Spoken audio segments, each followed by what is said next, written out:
Art Talks, Art Matters. I'm your host, Jerome Meadows, founder and director of Indigo Sky Community Gallery here in Savannah, Georgia. Art Talks, Art Matters is a monthly program that gets to the heart of the art with the individuals and organizations that create it, perform it, curate, and collect it. Our guests will present and discuss how the arts can enrich all of us in surprising and countless ways.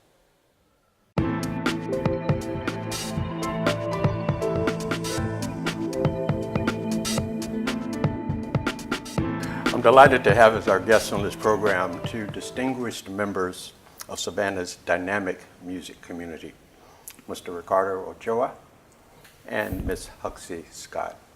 Welcome to you both. Thank It's you. a pleasure to have you here. We're going to start giving our audience a taste of what you do as performers. So we're going to check out these two video clips, one of each of you, and then we'll come back and get this program started.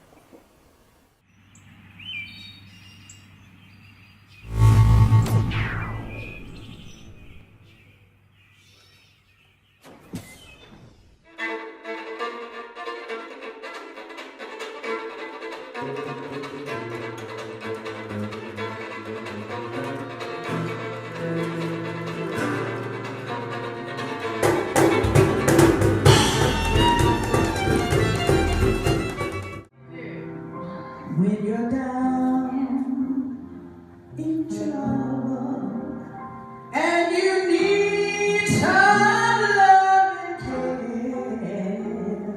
when nothing, you have those days, when nothing's going right, this is for her. Close your eyes and think on me. So both of those are quite fascinating, and again, I'm assuming that a number of people in our audience have seen you both in performance, particularly since, Ricardo, you've been here since 2000? Year 2000, I arrived here for the symphony back then, when we had a symphony, yeah. Okay. And Huxley, you sort of emerged on the scene, the jazz scene in 1973. Yes. As a female vocalist. Yes. Yes, yes, yes. So during all that time of being an active part of the music scene, you've seen a lot of the ups and downs within the community. Give us a little information on your experiences with that.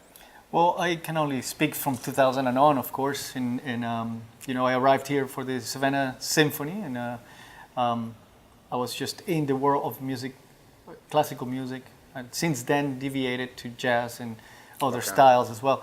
But I did see a nice development in different genres in the Savannah scene that I feel like it's gone up since then in quantity, you know. Okay. Yeah, So it's improving, you would say.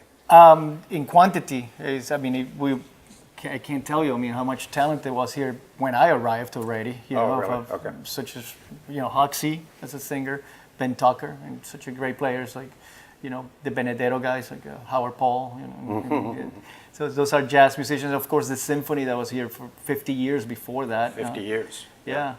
So there was a lot of talent, but now it seems to be more talent from other genres as well. You know, from folk and even metal. You know, music. So. What have been your perceptions? Well, I think there's always been a lot of talent here, but in terms of work. You mean how to make a living? Yeah, in the 70s, there was lots of work for jazz musicians, for classical musicians, tons of work, and the summer was like the height of activity. Now, what I've seen now is that the summer has turned into kind of a desert time. Really? Yeah. But that's the height of tourism, is it? But they're not coming here for the music, I suppose. And I'm kind of doing something a little different, but I just don't see it was up and down for work. Okay. And the summer used to be the most incredible time. And now it's kind of not. Well, with that said, what kind of future do you see? And this question is for both of you. What do you see as the future of the music scene in Savannah? Oh, I think it's hard to tell, but at the same time, I think it should be in the hands also of the city of Savannah and the patrons of music and the businesses to improve that in because we get the audiences here for sure, unless we're getting audiences that are not interested in music. But you know, when you have things like JetBlue bringing people directly from New York City, you would figure that people would be, it's a different culture that likes live entertainment and live Well, music. just briefly, when you said businesses could play a bigger part, give us an example of what that would look like. Well, you know, back in the day, I mean, we had businesses supporting live and music at a higher level. And this Yes, they hired I see. musicians, bands, or singles or duos. More they so did than that. now. Yeah. Yeah, I agree with that. Yeah, that's true. In a way, it might have now shift to more to the stage, I think, than More formal? sort of a certain formality. And I think it's been brought up because of the development of the Savannah Music Festival, for example. You know? And we'll get to that in a minute.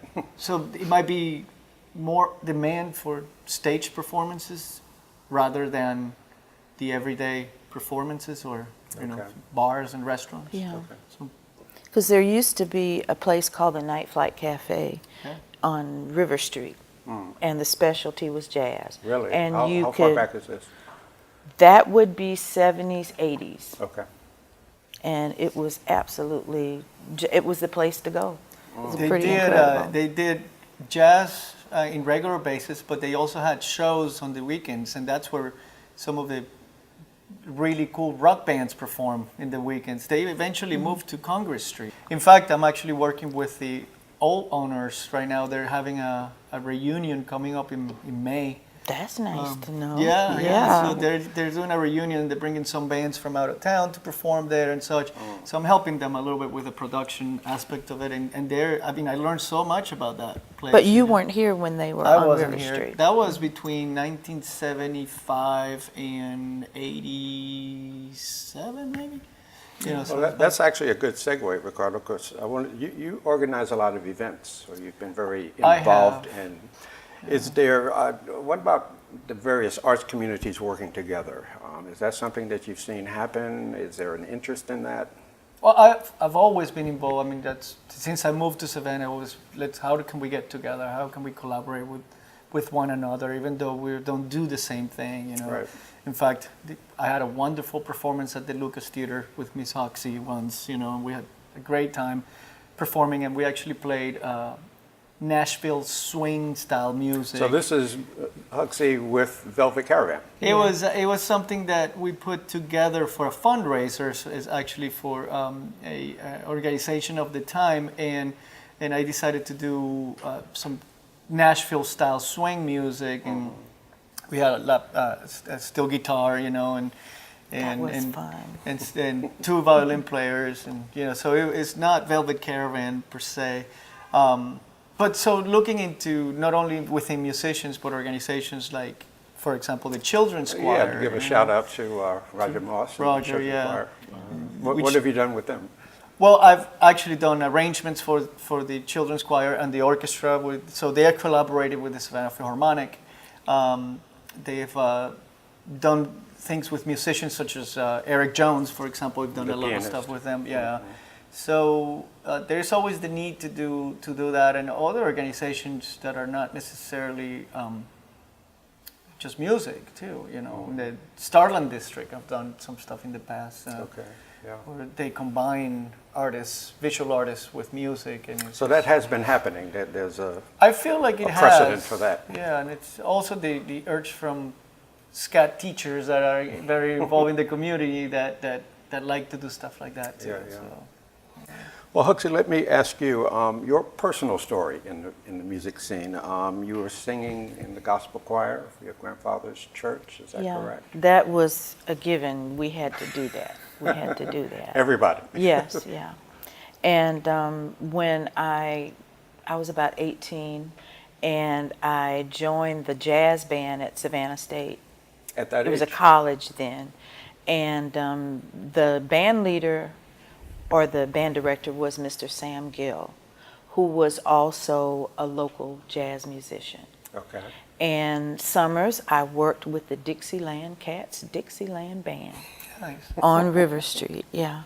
And I really didn't understand anything about Dixieland, but I had a teacher in 7th grade that taught me all of these wonderful old people songs. That's what I thought they Old were. people songs. She gave me a repertoire, Wow. is what she did. Because when I started working, I already had a repertoire. So that was pretty So neat. this was, you were destined. Yeah, yeah, But you've also done, you've played with Ben Tucker. yeah. I was working with a band called Flat Baroque. Okay. Baroque. You actually have a picture of that group. And it was just a guitar, bass guitar and piano, and we had a drum machine.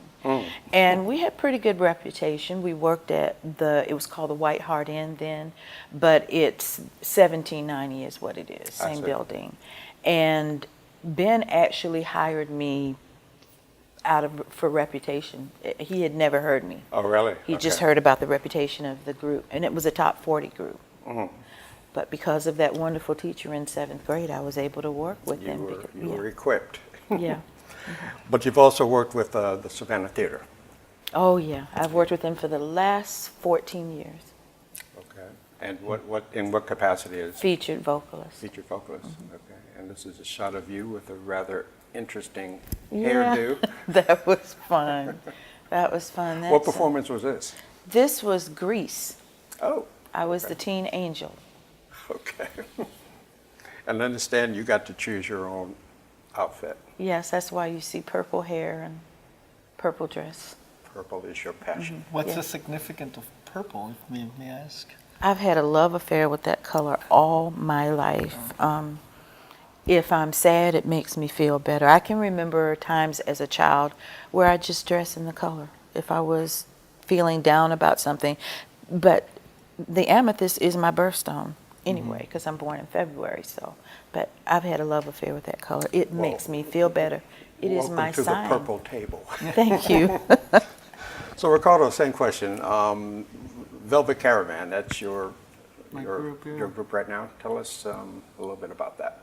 Well, it's a gypsy swing band that combines Latin honky-tonk, gypsy jazz, and a lot of fun in it. It's a high-energy group, and you know, it's hard to define what it is or what style of music is, but it's the best way to, or the easiest way to refer to it is European redneck music. European redneck.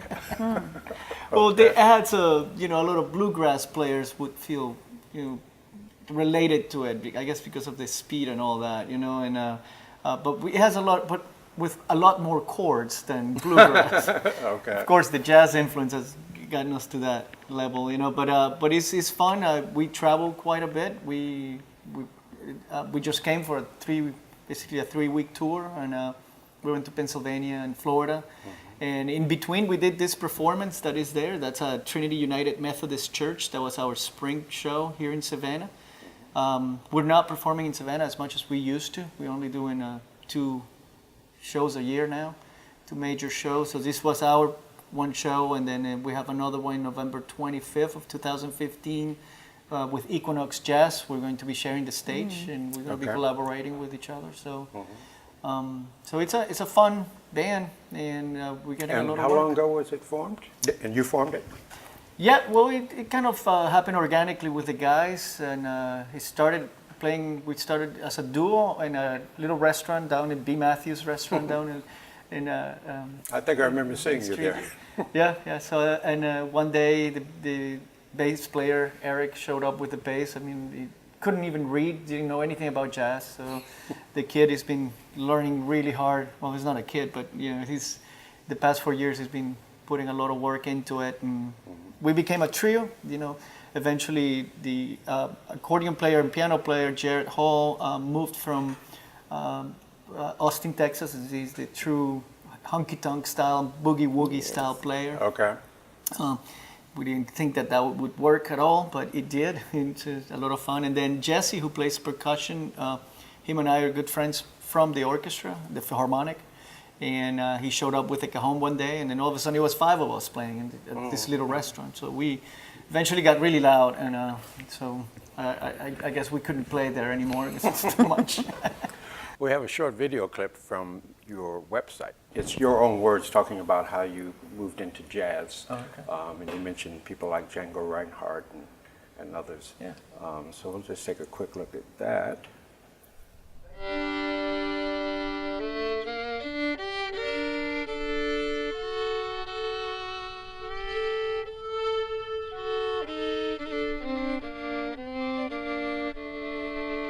I study violin like every classical violinist. I study how to play what's on the page and how to play it perfect and how to interpret what a composer wants you to play. So for me to separate my whole brain from the paper and from the composer and just do something creative and completely free was intimidating, really intimidating.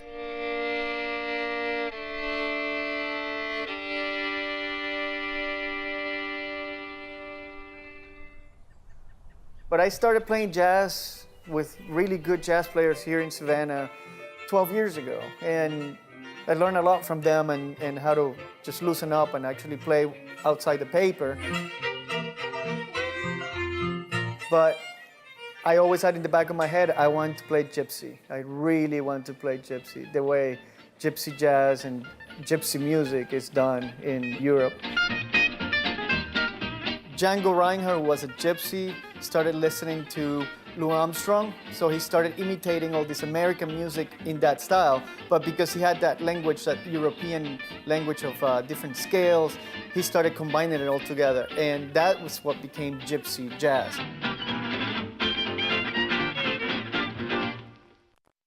So you compose your own tunes, and jazz is Yeah. preferable. Yeah, I love Genre. jazz. I mean, I can't get away from it, and it's definitely something that it's in the back of my mind when I write now. And even though I'm heavily influenced by classical because that's what I did my entire life, I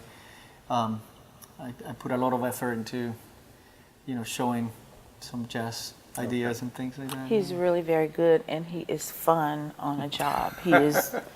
It amazed me that that concert that I did at the Unitarian Church. He just fell right in with the group, and just like I've never seen that with the violin, but he just fell right in. He knew all of the tunes that jazz musicians know, and he's just so bright. Well, it's easy to play when you're playing with amazing people. It's very easy to just go right in and. I was impressed that day. You just need to know, I was really impressed. Thank you. Well, Huxley, you mentioned an interesting joining of the church, which was your background, and jazz. What was the transition, or how did you go from one to the other? Or do you see them separate and distinct, or tell us what that's like, having been a gospel singer, or still being a gospel singer. Yes, I just kind of see it all as parts of the same story. And that story is? Yeah, it's really interesting that jazz musicians and singers are really kind of composers on the spot with the way they interpret a song. You do the same thing in gospel music. Really? Yes, and it's based a lot on how that piece makes you feel or how you interpret the piece. Okay. So I just see it as parts of the same story. I am one of that group of performers that does religious and secular music. Like Sister Rosetta Thorpe, that might not be a name that's familiar to you, but she was a national musician. And she was one of the first that I knew of that went between secular and religious music, So where do you go to hear good music in Savannah? Well, I will definitely go wherever Miss Huxley sings to begin with. In the Savannah area. And where are you singing? Do you have a regular? I work now at the Savannah Theater pretty much full time. Okay. There are times when I do other concerts and things, but I'm pretty much full time there. But in that context, you're performing as part of a show. It's not a solo. Yeah, but it's like a variety kind of a show with different themes. Okay. But I'm able to be as free there as I would be on a jazz gig, honestly. That's great. And of course, this is in Hilton Head, but she performs at the Jazz Corner, and as well. And Yeah. I wish we had a place like this in Savannah. Like But night But flight. didn't we? Haven't we had places like we that? don't have a jazz club in Savannah. We don't have such a venue. However, places like Trinity United Methodist Church is really expanding on their outreach to the community and to the artistic community in Savannah. They're really making an effort to make the building a sanctuary for music. You see during the music festival, you see chamber music there. You see during the Stopover Music Festival, you also perform some of the acoustic stuff that comes through town for that particular festival. Then they have an Opry show there that is opening it up for songwriters to really shine in there. But other than that, you would see. I mean, I like to go to the Jinx, for example, which is it's It's different not a music. jazz venue. Not jazz venue, it's different. But I like that music. I like the music. They have a variety of music there within the style of music that they do, and I like that music too. So, and of course, I live on Tybee Island, and then some of the restaurants there are very supportive of live music and good music too, especially some of the local stuff. So. I go to places like Huckapoo's, which is a pizza place. So this program is going to be aired in March, and of course that's St. Patrick's, but there's, and more to the point, that's the Savannah Music Festival. And you've been involved with that. I believe you've performed in it as I've well. done several performances. So there has been some connection, but I hear rumblings within the music community that maybe there should be more. I'm dealing with hearsay. What can you share with us about that relationship? Well, I did work in the music festival for 10 years, 10 and I years. worked very closely with Rob Gibson, and I see, obviously being part of the music community here, I get from the musicians a lot of an earful of why we not have enough local musicians in the festival. And it's understandable, from the musician's point of view. But, Rob Gibson had a vision, and he's been very strong about that vision, which is to develop an international festival that brings international talent into Savannah. So that's been his focus, been very, very strong about that. So I can see his side of the story. Sure. However, there have been people like Hoxie, Ben Tucker, myself, Eric Culberson as well. I mean, there's been musicians in Savannah that have performed in the festival, however, not necessarily being featured as such, So, Okay. I mean, they celebrated Ben Tucker's 75th birthday at a very As part of the festival. As part of a festival, and that's Okay. a big deal. Sure. They brought musicians from all over the country. Oh, so this was when he was still living? Yeah, correct. Okay. There are other times, though, where they use, I was talking about those, the youth concerts. Yeah, correct, yes. And that happens in December and Yeah. then sometime in the spring?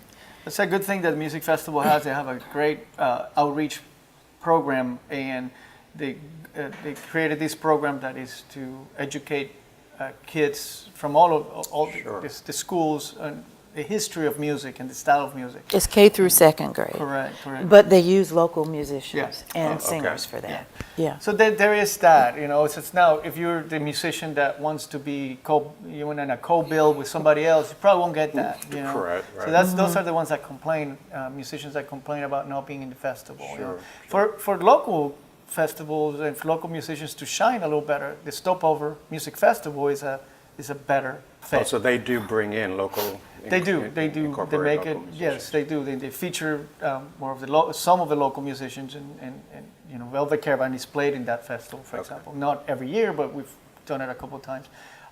And of course, the Jazz Festival, which is very, very, very, very focused on the local talent and the local jazz talent that there is here. So that's another festival that is that's their goal is to shine, make these musicians shine in town. Yeah. Yeah, the Savannah Music Festival is only one thing, And I would think that with the different types of music that they bring in, it would help local musicians, because if they work in those different genres, it sort of creates a desire to hear that kind of music. Sure. And so, yeah. Well, unfortunately, we've run out of time. That was quick. And Yeah. I would certainly hope you used the phrase enabling local musicians to shine. I would hope that this program is doing a little bit to help that by having the two of you on. So, Ms. Huxley Scott, thank you so much. Thank you. Mr. Ricardo Ochoa, Thank you, Jerome. thanks for being here. Thank you for watching Art Talks, Art Matters. I encourage you to participate in Savannah's cultural offerings and to support them as best you can. We look forward to seeing you next time. For more information about Huxley Scott, email gasongbird@gmail.com.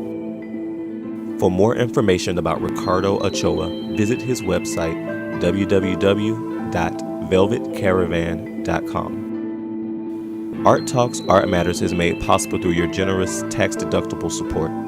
To contribute towards future shows, please contact Jerome Meadows at galleryindigosky@aol.com.